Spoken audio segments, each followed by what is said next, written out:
চলছে প্রতিরোধ, সর্বদা প্রস্তুত বর্ডার গার্ড বাংলাদেশ। শত্রুপক্ষের উপর আস্থাহীনতা জানিয়ে সতর্ক অবস্থানে রয়েছে বাহিনী। আমরা প্রস্তুত আছি সীমান্তে, আমাদের দেশপ্রেমিক জনগণ আমাদের সাথে আছে। বাংলাদেশি 1 ইঞ্চি আমরা ছাড় দিব না। আমাদের চৌকা এবং কিরণগঞ্জ দুইটা বিজিবি ক্যাম্পের মাঝামাঝি স্থানে 177-এর 3S বরাবর এখানে আমাদের বাংলাদেশি কিছু আম গাছ ছিল।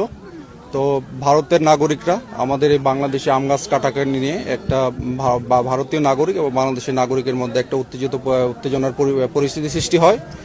সেই ক্ষেত্রে দুই পক্ষ, বাংলাদেশ সাইড এবং ভারতের সাইডে দুই পক্ষ জনগণ যার যার দেশের জন্য সবাই শূন্য লাইন বরাবর সবাই দাঁড়িয়ে যায়।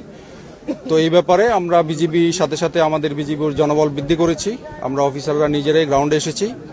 এসে আপনারা দেখেছেন যে 4:10 আমাদের বিজিবি ব্যাটালিয়ন কমান্ডার পর্যায়ে বিএসএফ এর কমান্ডেন্ট এসেছিল। আমাদের কমান্ডেন্ট পর্যায়ে একটা ফ্ল্যাগ মিটিং হয়েছে এবং বিএসএফ এর পক্ষ থেকে দুঃখ প্রকাশ করা হয়েছে যে গাছগুলি কাটা হয়েছে, এটা অন্যায় হয়েছে এবং তাদের পক্ষ থেকে তারা এটার ব্যবস্থা নেবে। তো সুতরাং আমরাও একদম লাস্ট সম্পূর্ণ বিচার না হওয়া পর্যন্ত আমরা গ্রাউন্ডে আছি এবং যেন শূন্য লাইন বাংলা কেউ অতিক্রম না করে এবং উত্তেজনা পরিবেশ প্রশমিত করার জন্য আমরা বিজিবি প্রস্তুত আছি। পাশাপাশি আমাদের বিজিবির পাশে আমাদের বাংলাদেশি জনগণ, আমাদের দেশপ্রেমিক জনগণ আমাদের সাথে আছে এবং আমাদের জনগণ আমাদের যেটা নিশ্চয়তা করলো ভবিষ্যতেও আমাদের থাকবে।